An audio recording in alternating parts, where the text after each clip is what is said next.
Mipango ya rais wa Marekani sasa anataka mataifa ya Ghuba yalipe ulinzi wa Marekani dhidi ya Jamhuri ya Kiislamu ya Iran.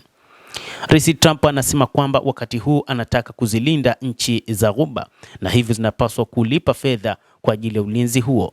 Trump amesema mataifa ya Ghuba ya Uajemi yanapaswa kulipia ulinzi ambao Marekani inautoa dhidi ya vitisho kutoka kwa Iran. Ndani ya mwezi mmoja tangu siku tulipowashambulia, wangekuwa na silaha za nyuklia. Kama tusingefanya hivyo, kama wangekuwa na silaha za nyuklia, Israel isingekuwepo na pengine hata Mashariki ya Kati isingekuwepo salama, anasema rais huyo wa Marekani Donald Trump, akimaanisha kwamba pengine Iran ingetumia silaha za nyuklia kushambulia washirika wake ambao anaendelea kuwashambulia wakati huu, na hata kuishambulia Israel kwa namna moja ama nyingine kwa kutumia silaha za nyuklia. Rais huyo wakati anazungumza na waandishi wa habari amesema Marekani imekuwa ikitumia fedha nyingi kulinda maeneo hayo ya Mashariki ya Kati, hasa nchi za Ghuba ambazo ni washirika wake katika eneo hilo, na kwamba ni wakati kwa washirika wake kubeba sehemu ya gharama hizo. Nataka tulipwe kwa sababu tunalinda sehemu tajiri sana ya dunia. Tunatumia fedha nyingi, hivyo nchi tunazozilinda zinapaswa kutulipa kwa ulinzi huo, anasema rais wa Marekani Donald Trump. Trump ametaja Saudi Arabia, Umoja wa Falme za Kiarabu, Qatar, Bahrain na Kuwait kuwa ni miongoni mwa mataifa yanayonufaika na ulinzi wa Marekani katika eneo la Ghuba. Lakini pia amekuwa akidai kuwa Iran ilirusha makombora kuelekea mataifa hayo matano, akisema hatua hiyo inaonyesha kuwa viongozi wa Tehran ni hatari na kwamba Marekani hitokubali hali hiyo iendelee.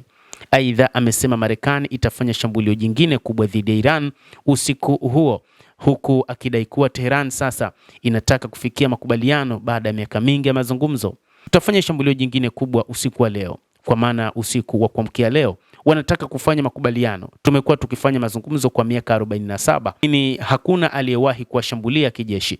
Sisi tunawashambulia kwa nguvu sana, anasema rais huyo wa Marekani bwana Donald Trump.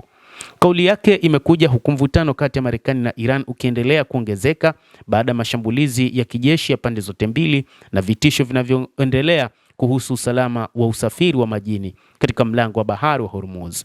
Trump pia amedai kuwa Iran ilikaribia kupata silaha za nyuklia kabla ya shambulizi la Marekani, akisema Washington itaendelea kuchukua hatua za kijeshi ikiwa itahitajika.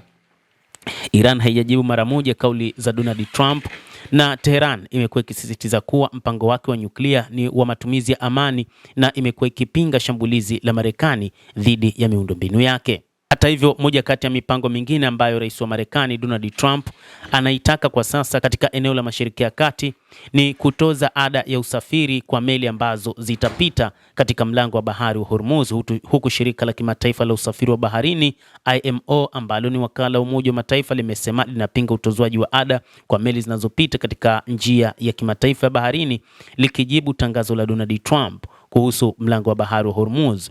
Trump alikuwa ametangaza kuwa Marekani itarejesha kizuizi cha majini dhidi ya Iran na kutoza ushuru wa 20% kwa shehena zote zinazopita katika mlango wa bahari wa Hormuz. Umoja wa Mataifa umeeleza kuwa msimamo wao kuhusu ada za kupita umekuwa wazi siku zote. Shirika hilo la kimataifa la usafiri wa baharini linapinga vikali kutozwa kwa ada kwa meli zinazopita katika lango la Hormuz inayotumika kwa usafiri wa kimataifa, na hakuna msingi wa kisheria wa kuweka ada za lazima kwa meli kwa sababu zinapita katika mlango huo wa bahari. Tamko hilo linakuja wakati mvutano kati ya Marekani na Iran kuhusu udhibiti wa mlango wa bahari wa Hormuz ukiendelea kuongezeka, huku njia hiyo ikiendelea kuwa muhimu kwa usafirishaji wa mafuta na bidhaa zingine duniani. Endelea kutufuatilia, lakini usisahau kulike, kucomment, kadhalika kusubscribe channel yetu hii ili upate habari hizi kwa mapana kupitia The World News. Naitwa Dam Hussein, endelea kuwa nasi wakati wote, endelea kutufuatilia.